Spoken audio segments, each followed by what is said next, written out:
Hey everyone, this is Fernando doing another video for the Modern Survivalist. In this case, showing you the Steel Voyager Vaquero XL, which is this knife. But before I get started with a proper review of it, I want to go back a little bit and see how it is that I got here in the first place. Back in the day when I first started carrying a knife for EDC.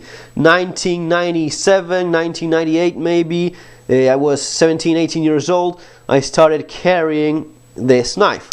This was my first serious everyday carry knife. Back in the day there was no such thing as EDC, but you know, just people that carried stuff on a daily basis. I wanted a knife for daily carry. I had several knives and I carried them every once in a while, very frequently actually. It was back in the day when there was not much of a big deal if you had a knife in your pocket. I actually carried some of these knives in school as well without a problem. But this was the first time in which I actually went out looking for a knife, and the best knife I could get for everyday carry, and I ended up with the Steel Voyager. This is the small, I believe, and it did work very well for me for some time. Yes, there's no liners on the inside. These were made in Japan, as you see there, Voyager made in Japan. Nice construction in general. You couldn't remove the pins and you had to move it from one side to the other for a single-handed opening. The clip was integrated, it's part of plastic of the handle as well. But I mean, it has held up pretty well through the years. No wiggle or anything. Now, right after I got this one, not a long time went by, that I realized that one of the reasons why I wanted a knife, besides, you know, the ordinary tasks like cutting strings, opening packages and whatnot, I wanted a knife for defensive purposes, and this knife could be used for that. Now it has quite a bit of limitations, and there was clearly better options out there. So that's why in 1998, when the Steel El Hombre was introduced, I quickly went for this knife. So I just carried this one for maybe a few months and quickly went with something better. Steel El Hombre, also made in Japan, as you see there. Made in Japan. Maybe AUS 8 Steel VG1, don't remember. This used to be all in black paint on the inside, but it started chipping and falling off.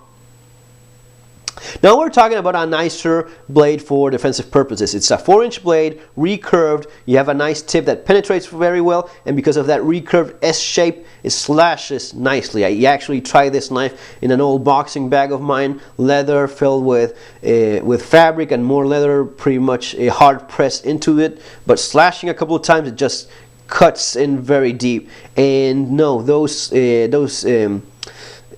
serrations do not catch and stick. They just cut through whatever it is you're slashing, which is very, very nice. Again, no internal liners, and the clip could not be placed anywhere else. But I carried this knife for many, many years. You see a good amount of wear in it. Got the job done. It was the first knife that I carried specifically for defensive purposes. Now, when I saw something better, I did go for that. The Steel Vaquero Grande, 6-inch blade, same recurved blade as in El Hombre, but bigger, much bigger. And you know, there's no arguing with it. Bigger is better, especially for a knife that it's intended for defensive purposes. Of course, there's a limit to everything. Maybe I've seen the Steel Espada, which is very nice, but 7-inch blade with a handle that's also pretty big. Maybe that's pushing it. But for me, carrying this in my pocket, I'm not kidding, guys, I carry this knife in my pocket every single day in ordinary jeans without a problem. Now, the latest incarnation of this knife is the one that I was showing you before. Steel Voyager Vaquero XL. And here is where we see some progress made as well in terms of the construction. We have the gravity handle still being used, a more aggressive texture to it in cross shaped. Nice texture there. The clip is obviously smaller. You see, you have that clip there compared to the much bigger clip. You don't need that size, that big of a clip. Besides, it does come with 2 clips, so as to have it on either side. Only tip-up carry, but you can use it for left or right-handed. Same for the single-handed opening stubs. left and right. You have liners on the inside. No, these haven't been skeletonized because the idea here is not making a light knife, just making a big, strong knife. And again, recurved blade, excellent tip for penetration, slashes great. And you know, I think it's one of the most powerful defensive purpose knives that you can have these days. I'm not much of a fan of the full flat grind that they use here. I think that to a point it does weaken the blade, and you know, there's not going to be much problems, but it is something that I would have preferred a saber grind, even though it is a little bit more complicated to achieve that with the S recurve shaped. Made in Taiwan now, not in Japan, and this is Aus 8 steel. Excellent steel still, not a problem there. And I mean, it is an extremely sturdy knife, mostly because we have the Triad lock that is proprietary of cold steel. Triad lock, for you guys that are not familiar with it, basically revolves around an extra pin, this one that you see here, that engages the lock, so that the force, maybe when pulling forward, stabbing, it's going to be transferred to these two pins. The force, it's going to be transferred here and here. Alright, if we look at the older versions that did not have the Triad lock, there's no pin here. Alright, see the difference there? So anything you do is directly transfer to this pin over here, and that's basically it. Right, so here we have more pins so as to disperse and spread the force in any direction. It's going to be helping quite a bit, and in fact it is one of the strongest locking mechanisms there is. It's not just hype, it's not just cold steel talking about things and using it for marketing. It's actually proven that it makes for a stronger lock. It is in fact, as they say, one of the strongest locks, if not the strongest back lock in the market. The handle has obviously been improved quite a bit. This is the old handle, almost like a banana shaped, which I like to some extent because it is very minimalistic, so it makes for easier carrying. For a 6-inch blade, this knife is not bad to carry at all. I've done it for years without a problem. And a lot of that revolves around having a handle that is pretty much minimalistic. Okay, you have the length that you cannot avoid, but other than that, not much more of extra weight. Here we have a little bit of a bigger handle, but you do gain quite a bit in terms of comfort. It is anatomically better. It does fit better in your hand. They cannot avoid doing this because, of course, of the blade shape length. Because of the blade length, I mean. See, that's all nice, but the blade does reach beyond what would be an ordinary handle size. Not a problem. Some people talk about using a grip like this. Forget about it. This is not a grip for defensive purposes, for anything. Actually, they just find a solution as best as they can, given that they cannot avoid having such a big handle. But the correct grip would be this one, a good wrapping all around grip on the knife like that. And here we have one of the biggest advantages that I see, and that's a nice finger guard. Because of this groove here, your finger is almost leveled with the edge of the blade. There's very little chance of your hand going forward beyond that finger guard. You have nice retention there, and your hand is protected in case you stab against something that's not giving. Your hand is much less likely to go over that and cut if you keep a good strong grip there.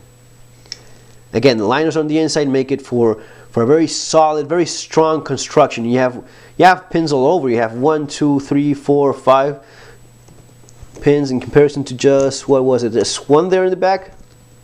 See that? Definitely making for a stronger knife. And all these things that I'm talking about are things that they obviously looked into it, saw that it could be improved on, and they just did that. Disadvantages, there always are disadvantages. It is not as easy to sharpen. A recurved blade is going to be a little bit more complicated to sharpen. Not impossible by any means, and there's lots of ways of sharpening knives out there, and yeah, it is obviously it can be done and such, but it's not going to be as easy as sharpening a straight edge knife.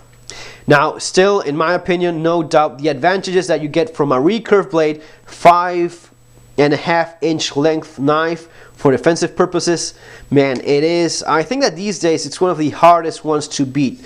Again, the cold steel espada is bigger and such, but you're talking about a bigger handle as well, and 7-inch blade, maybe that's pushing it even for me, and I'm a person that likes big knives. Maybe 7-inch blade is too big. 5.5, 6 inches, that's good enough. Man, yes, you can do quite a bit with this knife. I actually tried chopping a little bit with it, and it does hold on well. Now, whenever you're thinking of chopping or doing that sort of thing, a fixed blade is just nowhere in comparison to a folding knife. A folding knife, some people say that folding knife is a broken knife. To some extent, that is kind of true.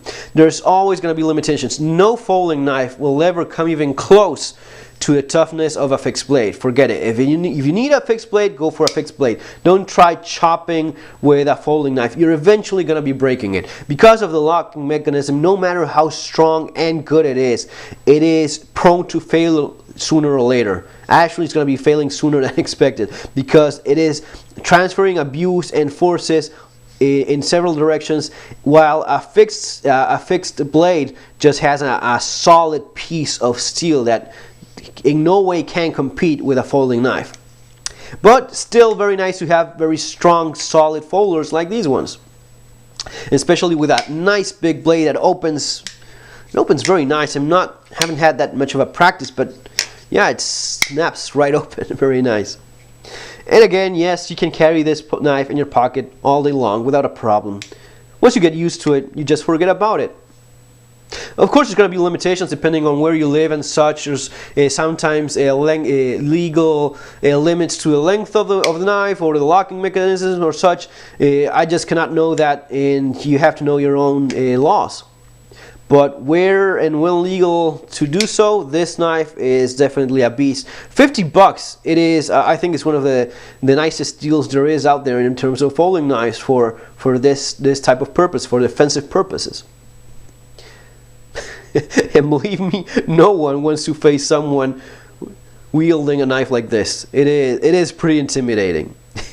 In close quarters, even if you have a firearm, maybe go looking for someone that doesn't have a cold steel Vaquero extra large to use for defense. Guys, as always, remember to subscribe because there's more stuff coming up. I hope you enjoy these videos. If you have any comments, suggestions, just let me know what you think there in the comment section. Have a great day. See you in our next video.